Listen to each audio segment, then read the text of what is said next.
All right, buckle up because this is going to be a tale of sweat, grease, and triumph.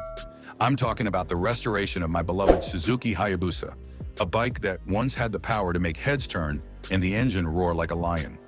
Now it was more of a rust-covered pile of metal than a motorcycle, but we had potential, both of us. Why the Hayabusa, you ask? Well, you know how some people have that dream car they've been lusting over for years? My dream was a Hayabusa, specifically a 2004 model, the king of speed and engineering.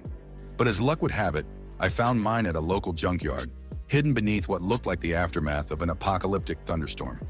It wasn't just rusty, it looked like it had lived through a tornado and then been left out in the rain for a decade. I could hear the whispers of the mechanic's voice in my head. This thing's a goner, buy a new one. But deep down I knew I couldn't walk away. This Hayabusa had potential, and I wasn't going to leave without it. Besides, how could I resist a bike with more character than a Hollywood movie villain?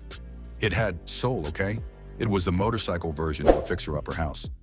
So, armed with a vague sense of confidence, a toolbox, and way too much optimism, I got to work. Restoration process. Step 1. Cleaning. Now, I can't even begin to describe the state of this bike. The wheels were covered in what looked like a mixture of rust, mud, and some unidentifiable sticky substance. The frame was tarnished, the seat looked like it had been chewed on by 1,000 raccoons.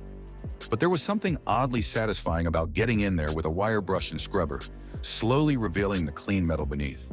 It was like peeling an onion, layer by layer.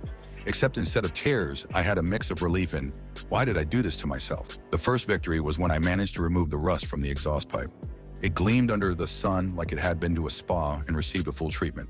It was a small win, but to me, it felt like I just scored the winning goal in the World Cup. Next came the parts. You don't know true despair until you're sitting at a counter, holding a credit card, and realizing you've just spent more on motorcycle parts than your entire semester's worth of textbooks. But hey, this was for a legend in the making, right? Every new bolt, gasket, and screw I put in felt like a mini milestone. Every piece of plastic I carefully reassembled felt like a victory against the odds. But the real fun began when it was time to paint. I went for a classic black and silver finish, because who doesn't love a sleek, stealthy look? Watching that paint dry felt like watching an artist work their masterpiece. It was a moment. When I saw the final result, I swear I almost shed a tear. Breakthrough moment. Then came the moment of truth. The engine. I cranked it.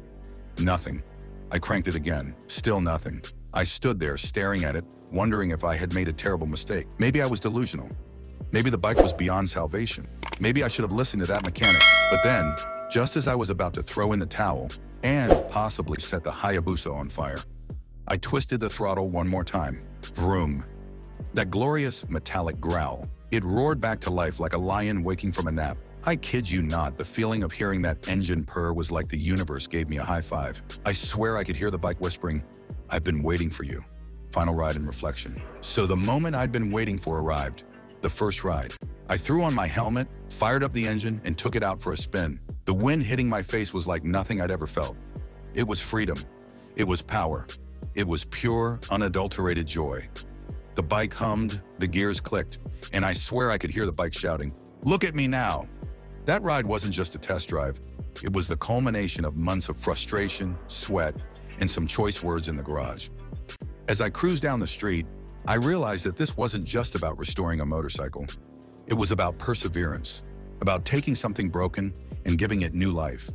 It was about not giving up on something, or yourself, just because the road gets a little bumpy.